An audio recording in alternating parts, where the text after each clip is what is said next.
மகர ராசி. ஸோ மகர ராசிக்கு வந்து பார்த்திங்கன்னா உங்களோட ராசி அதிபதி சனி. சனி வந்து பார்த்தோம்னா இப்போ 3ல் இருக்கார். நல்ல ஒரு அது இப்போ குருடைய சாரத்தில் போகும்போது சின்ன சின்ன விஷயங்களும் டிலேடாக நடக்கிற மாதிரி ஃபீலை ஏற்படுத்தும். இருந்தாலும் அடுத்த கட்டத்துக்கான முயற்சியில் நீங்கள் கண்டிப்பாக இறங்கிவிடுங்க. இன்னும் ஒரு வாரம் 10 நாளில் பார்த்தா சிறப்பான விஷயங்கள் நல்ல விஷயங்கள்லாம் நடக்கும்.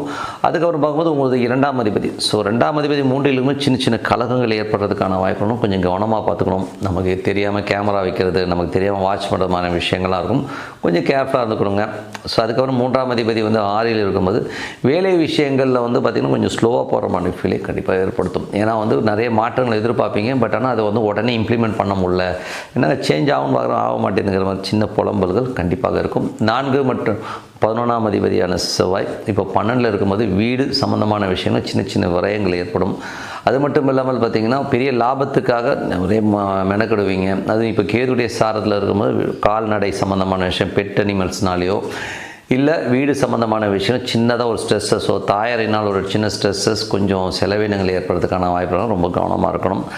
அதுக்கப்புறம் பார்க்கும்போது உங்களுடைய 5ஆம் அதிபதி 5, 10ஆம் அதிபதியான சுக்கிரன் 11ல் இருக்கும். நல்ல லாபங்கள் நல்ல ஏற்றங்கள் வர்றதுக்கான வாய்ப்புலாம் ரொம்ப அற்புதமாக இருக்குது. அதுக்கப்புறம் பார்க்கும்போது 6 மற்றும் 9ஆம் அதிபதியான புதன். ஸோ அவர் வந்து பார்த்திங்கன்னா 11ல் இருக்கும்போது நல்ல லாபங்களை கொடுக்கும். வேலையில் நல்ல அங்கீகாரம், நல்ல ஒரு பிரயாணங்களாலும் நல்ல ஒரு அங்கீகாரம், நல்ல ஒரு சந்தோஷங்கள் குதூகலங்கள் வர்றதுக்கான வாய்ப்புலாம் ரொம்ப நல்லா இருக்குது. அதுக்கப்புறம் பார்க்கும்போது உங்களுடைய 7ஆம் அதிபதியான சந்திரன் சிறப்பான விஷயங்கள் நல்ல ஏற்றங்கள் வர்றதுக்கான வாய்ப்பு ரொம்ப நல்லாயிருக்கு. செவ்வாய் புதன் கிழமைகளில் மட்டும் கொஞ்சம் கவனமாக இருங்க. கொஞ்சம் மன உளைச்சல், சின்ன டென்ஷன்ஸ் வர்றதுக்கான வாய்ப்புகளும் கொஞ்சம் கவனமாக இருந்துக்கணும். அதுக்கப்புறம் பார்க்கும்போது உங்களுடைய 8ஆம் அதிபதியான சூரியன் 11ல் இருந்து விபரீத ராஜயோகங்களை அள்ளி கொடுக்கறதுக்கான வாய்ப்புகள்லாம் இருக்குது. இன்னும் நடக்காதுங்கிற விஷயம் டக்குன்னு நடக்கிறது, எதுவும் முடியாதுன்ற விஷயத்தை வந்து டக்குன்னு முடித்து எல்லாமே கிளியர் ஆகிறதுக்கான வாய்ப்புலாம் ரொம்ப அற்புதமாக இருக்குங்க. ஸோ அது அற்புதமான விஷயங்கள் தான்.